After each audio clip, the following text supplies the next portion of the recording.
survival. And so, as I mentioned, I'm a Marielita.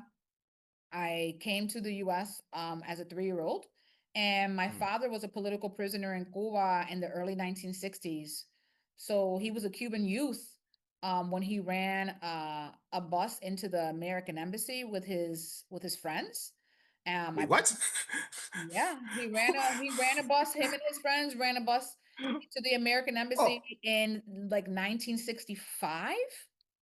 It was oh around wow. 1965 because I believe he was like 21.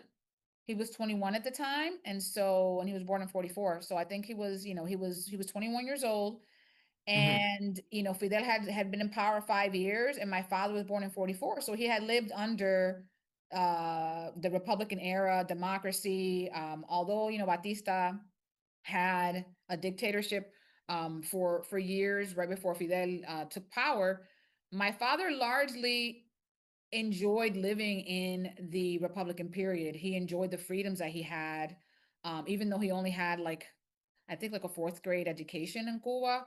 He Hmm. was very free. Like he was from the streets. He was able to practice his religion with his grandfather was like a well-known palero in Punta Brava, Cuba, and one of the on the outskirts of La Habana. And Yeah.